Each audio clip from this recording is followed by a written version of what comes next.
Well, hello there, Dr. Amina here, and today we are going to talk about 3 things that are blocking your health goals. Okay, the first one, you don't have well defined health goals. I should put up one finger.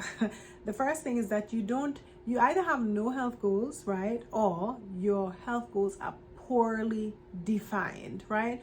So when we have goals, it is super important to define them, right? Because then if you know specifically or exactly what you're working towards, then you can act accordingly, right? So is your health goal, like for example, I'll give you one of mine. One of my health goals is to never need prescription medications. Now I know I might need in the future, right?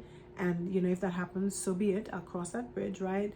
But even if you might end up doing something, but you kind of have to plan to not need it, right?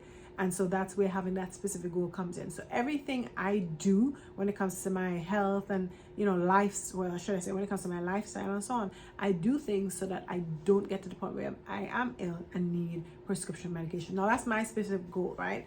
That I know that's not everybody's goal, but I'm just giving you an example, right? Another goal, right, is that, well, because my son is only 5, right? I want to be able to be nice and like agile and energized, right, when he is 15 and 20, right? And I don't want, like, I'm 44, right? So I had my son late, like I was 39, and so I realized that I'm gonna be what, 50, 44, I'm gonna be like 50 when he's barely 11, right? So I don't want to be looking like a grandmother, and so I can't just let life be. I have to actively prevent myself from aging, quickly and prematurely, right? And so in my lifestyle, because that's one of my goals, I realize that I have to do things, to protect my skin and to protect my body and to prevent disease, right? I also would like to be able to, live long enough so that, I hopefully will have grandchildren and be able to interact, not just talking, but actually run up and down with them. By then I'll be like, I don't know, 80, right? But my health goals include just being able to be agile and, feeling nicely energized, not having to be suffering from side effects of medications, right? So those are my health goals. I want to still look good in clothes. I still want to be able to go on, trips and things like that, right? Without having to struggle, on the, I don't know, be on that, I guess in the wheelchair, whatever, those people who push around people in the airport. And I know, like, sometimes you just can't help, like there's an accident and you're unable to move around and things like that happen. But I'm not going to just let it be. I'm going to try my best to prevent certain things, right? So you have to have well-defined health goals, right? And so I challenge you all to sit down and decide, what do you want, right? I mean, is it that you want a good, intimate life, with your partner, right? Like, have specific health goals, right? One of mine as well, and I've had surgery before, but I don't want to have to undergo any, major surgeries, right? So now, first thing, right, one of the things that keeps you from achieving your goals is that you actually don't have well-defined goals to work towards.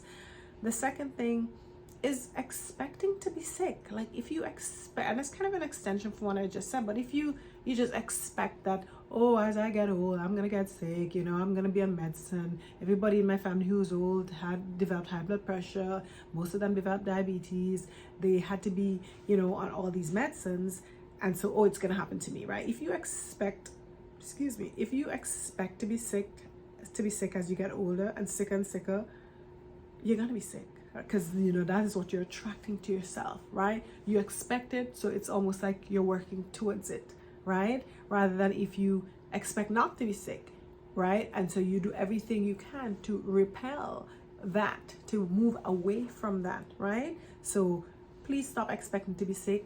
It is not normal to be sick, right? Now they talk a lot. I hear when I listen to some of these longevity people, and they're talking about lifespan versus health span, and we want our health span to just about be as long as our lifespan, right? Meaning that for as long as we live, we want to be healthy. We don't want to be living to the age of 80, but we're only healthy up until the age of 40, meaning that we have, yes, a long lifespan because we live until 80, but our health span is super short.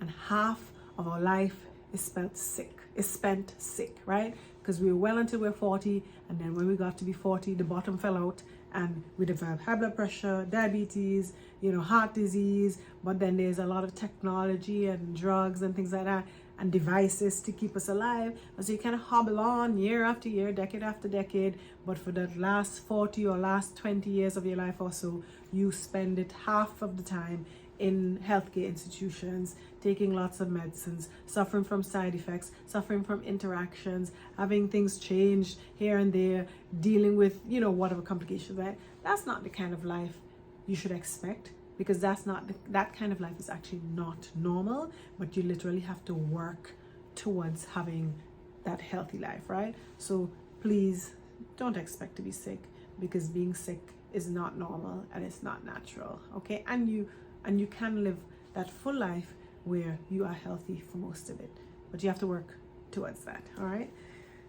And then the third thing that's kind of keeping you from reaching your health goals is that you don't have you don't have a buddy, like a health buddy, or maybe you can call it an accountability partner, just someone who is on the same page as you, and both of you pull up each other and say, oh, hey, did you exercise, yesterday, or have you gotten in your 4 days of exercise this week, or maybe you both go and do a little walk together, or you both agree that you're going to take turns cooking, like maybe you live in the same area or whatever, and one person can cook one day, the other person cooks the other day, etc. Just having an accountability buddy, right? Now, of course, the buddy could be somebody in your house. It could be your partner, it could be your child, it could be your parent, just somebody who both of you agree to hold each other accountable to the things you have to do to achieve your health goals. Again, I say, you're not going to just, unless it's like you're in an area where naturally you just eat like real food and you're like super active and so on and so forth. If that's not the case, you're not going to just automatically be in peak health. You literally have to work towards either achieving or maintaining good health, okay? So think of these three things that could be keeping you from your health goals. You either don't have goals, or you have poorly defined goals. 2, you actually expect to be sick. And then 3, you don't have an accountability buddy, right, to hold you to your word of staying healthy. Let me know if you found these helpful, right? And as always, if you found these tips helpful, please share with a friend or family member. Y'all have a good evening.